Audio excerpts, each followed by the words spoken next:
دلوں میں تیر گھسائے ہوئے ہوتے ہیں نا, وہ تصویریں جو بنی ہوئی ہوتی ہیں دل میں تیر. حالانکہ تمام تر ٹینشن جب محبت ناکام ہوتی ہے تو دل کے بجائے کس کو ہوتی ہے؟ دماغ کو ہوتی ہے. اب قرآن بھی اسی انداز سے بات کرنا شروع کر دیتا. عرب کہتے ہیں یہ تو بلاغت کی کتاب نہیں ہے, یہ کس انداز میں بات کر رہا ہے. باقی قرآن نے جو دل کی طرف نسبت کی ہے وہ نسبت بھی غلط نہیں ہے, کیونکہ دل کا دماغ سے سب سے زیادہ گہرا رشتہ ہے. اس میں بھی بلاغت چھپی ہوئی ہے, کیونکہ جب آپ دماغ سے کسی سے محبت کرتے ہیں تو اس کا پہلا اثر کہاں پڑتا ہے؟ دل پر. دل کی دھڑکن تیز ہو جاتی ہے.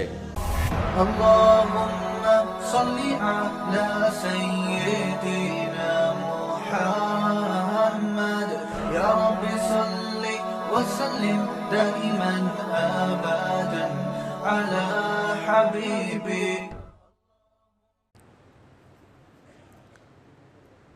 آپ نے کسی محبوبہ کو پیغام بھیجا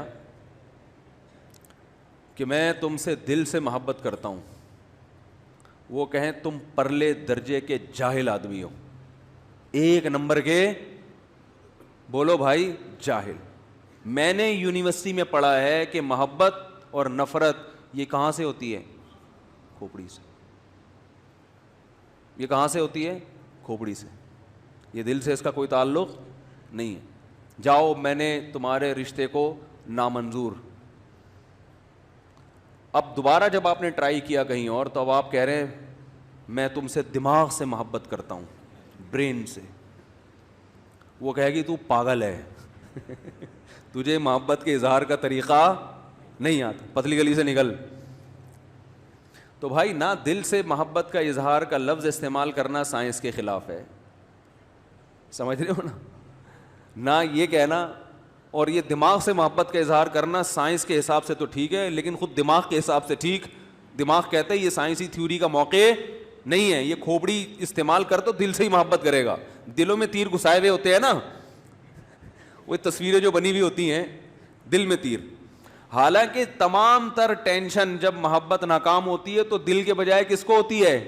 دماغ کو ہوتی ہے. اب قرآن بھی اسی انداز سے بات کرنا شروع کر دیتا. عرب کہتے ہیں یہ تو بلاغت کی کتاب نہیں ہے, یہ کس انداز میں بات کر رہا ہے. باقی قرآن نے جو دل کی طرف نسبت کی ہے وہ نسبت بھی غلط نہیں ہے, کیونکہ دل کا دماغ سے سب سے زیادہ گہرا رشتہ ہے. اس میں بھی بلاغت چھپی ہوئی ہے, کیونکہ جب آپ دماغ سے کسی سے محبت کرتے ہیں تو اس کا پہلا اثر کہاں پڑتا ہے؟ دل پر. دل کی دھڑکن تیز ہو جاتی ہے.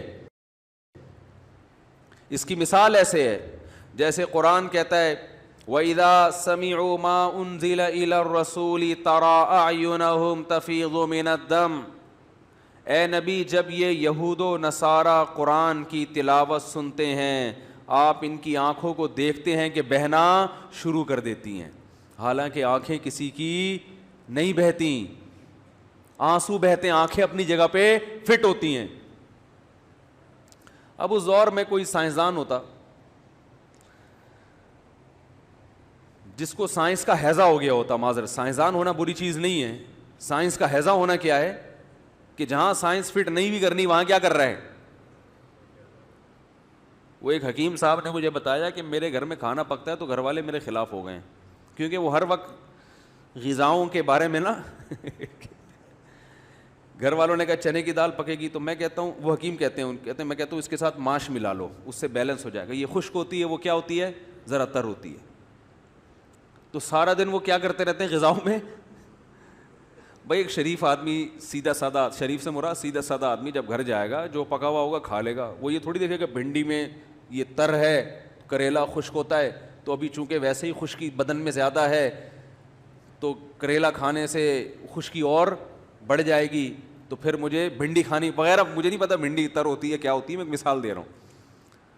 وہ جو پکا ہوگا تمیز سے کھا لے گا, بولے گا کھانے کا مقصد حاصل ہو گیا, طاقت آ گئی, نکل لے گا پتلی گلی سے.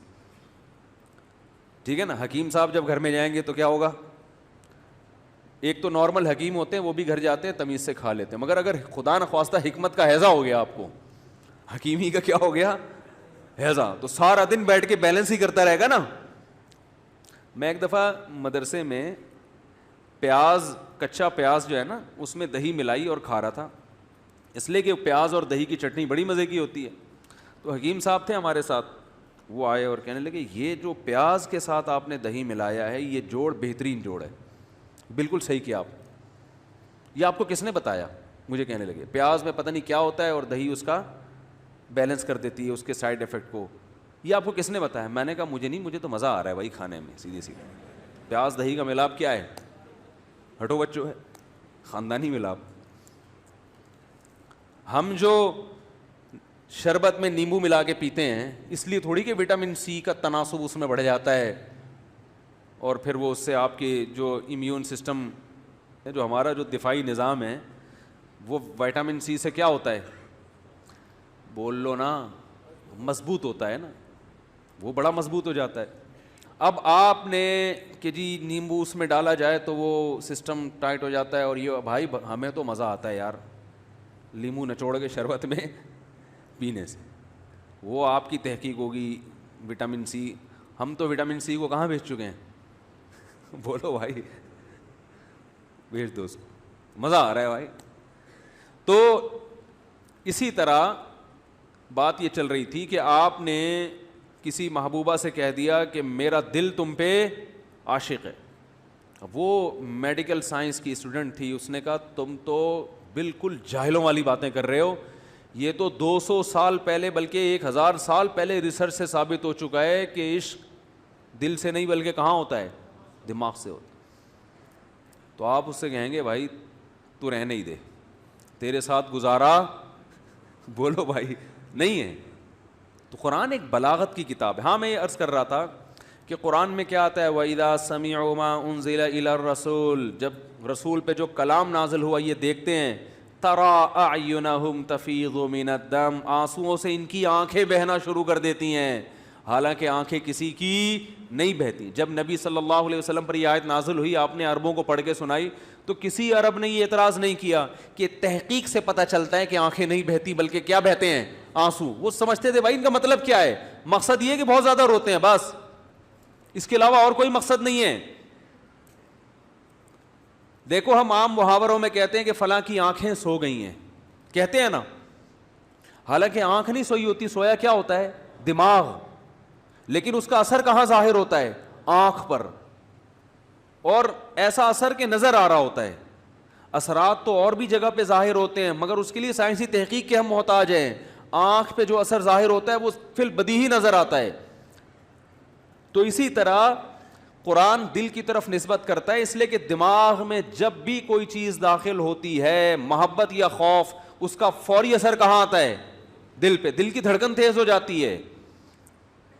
تو اس لیے ساری دنیا میں جب بھی کسی سے محبت یا خوف کا تذکرہ کیا جاتا ہے، یہاں تک کہ سائنسدان اپنی لیبارٹری سے باہر جب اس بات کا تذکرہ کرے گا تو وہ بھی کس کی طرف نسبت کرے گا؟